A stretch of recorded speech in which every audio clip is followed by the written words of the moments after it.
Fingernails embed themselves into a scratchy wool surface as something tightens around the man's neck, causing his airway to constrict. The man allows his fingers to travel as far behind his head as possible, only to feel a perfectly knotted rope. He knows that something is wrong. The expression plastered to his face says it all. However, his eyes widen upon glancing down.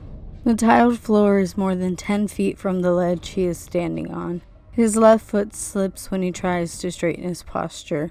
That action alone nearly made him plunge to his death.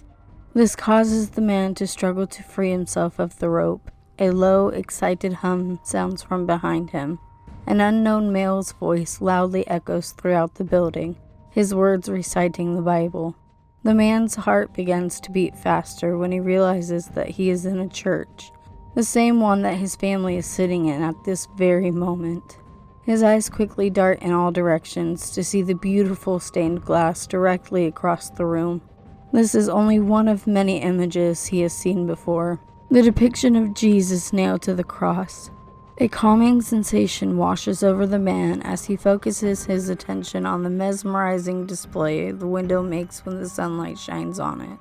Frigid hands touch the middle of his back. They shove with enough force to push the man forward. His body falls from the balcony. An instant cracking sound ripples throughout the place. Loud screams draws the attention of every churchgoer sitting in the pews below. They all witness the man's body hanging there, his head leaning to one side, dark hair halfway covering the blue of his eyes while the muscles in his arm twitch for a mere second. However, not one person notices the dark-cloaked figure retreating into the shadows beside the organ. "Richard!" a woman frantically screams. Long, dirty blonde hair whips back and forth as she quickly grabs the two blonde-haired children sitting on either side of her. She pulls them tighter against her body, not wanting them to see this tragic scene. A red-haired woman sitting in front of her jumps up from the light wooden pew she was in, a cell phone pressed against her ear as she turns to look at the frightened family. "This is Officer Amanda Ryan. I need an ambulance and all available units to 1926 Mott Street. There's been a murder," the woman says. People all around gasp upon hearing those words, murder. That's one word they probably hadn't expected to hear in the safety of a church. "Everyone, please remain calm and stay seated. No one is leaving until everyone has given a statement." "You're a police officer? Why are you just standing here when you could be helping him?" a man at the front exclaims.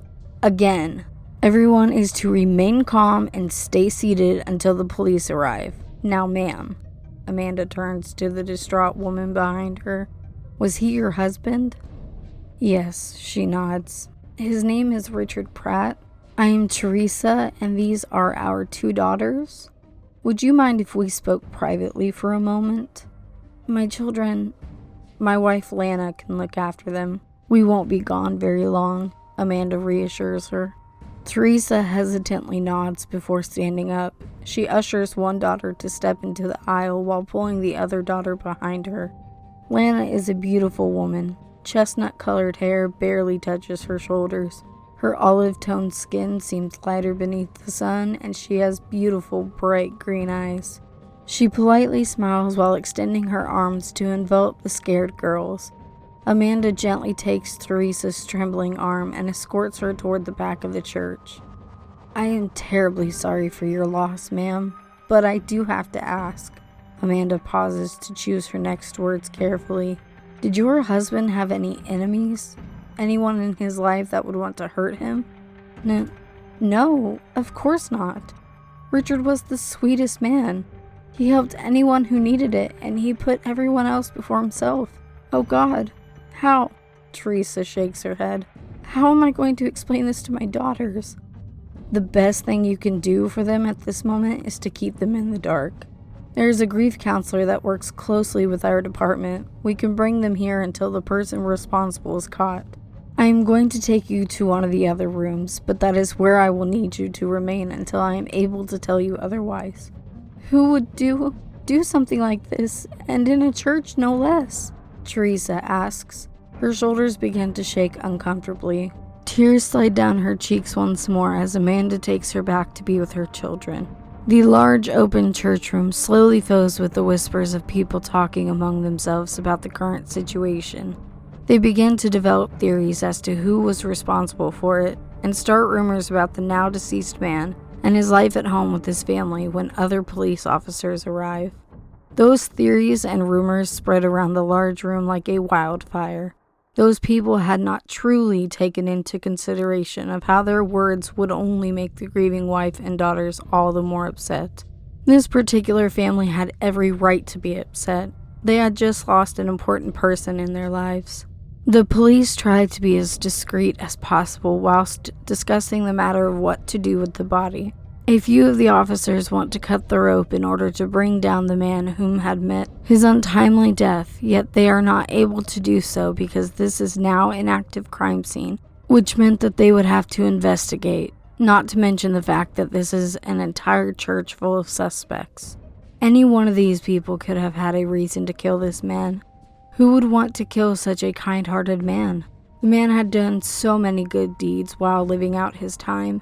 However, he had been murdered due to an unknown intention. The balcony that I am currently standing on, the very one that the cloaked figure had been more than a few hours ago, overlooks the room of churchgoers. I am standing in plain sight of everyone within this structured building, yet they do not see me. I peered to my right. The man hanging from the rope now stands beside me with a confused expression plastered to his rather handsome face. "Am I dead?" he asks. The man reluctantly looks up at me, his cloudy blue eyes now filled with sorrow. "As much as I would like to say no," I sigh, "I cannot. You recently died, and I'm surprised it has taken this long for you to find me." "How?" "Take a look," I nod. I place my hands on the balcony diagonally from the one he is hanging from. He stares at the sight of his own body, displayed in such a horrible way for everyone in his community to see. He looks back at me, swallowing the lump in his throat even though he doesn't have a physical body. "Come with me, Richard. There's no need to see what will happen next." A polite smile creeps onto my lips as I extend my hand. Richard hesitates for several moments before reaching out and firmly placing his hand in mine. A white light surrounds us, his figure turning translucent before I watch his soul float upward and toward the ceiling.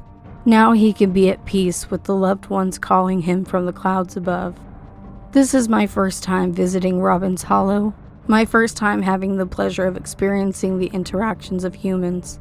I do feel sympathy for Richard's family here on Earth. They will undoubtedly be lost without him. However, I am sure that they will be able to find their way forward in time. Richard was a good person. There is no denying that. His wife was true to her word when she had told Amanda Ryan that he had put everyone else's needs before his own, which is why he will be joining the loved ones who had perished before him. I would tell his family that he is in a much better place now, just to put their minds at ease. Alas, I am not permitted to do so. I have one strict rule about spending time on Earth. Stay hidden. You are probably wondering who I am. Well, in time you will come to find out. As for now, you can call me Vincent. Hello, my dream demons. That story was called The Church, written by Charlie Blackmoore, which is myself, for those who don't know. I wrote this story quite a while ago, so I figured it was time that I narrated it. There will be more parts to come, so you will have something to look forward to. With that said, I shall bid you adieu for now, as I do have things to get done in the nightmare realm. If you happen to have nightmares tonight, then that just means that I have accomplished my task. Please stay safe and take care of yourselves, and I will see you all later.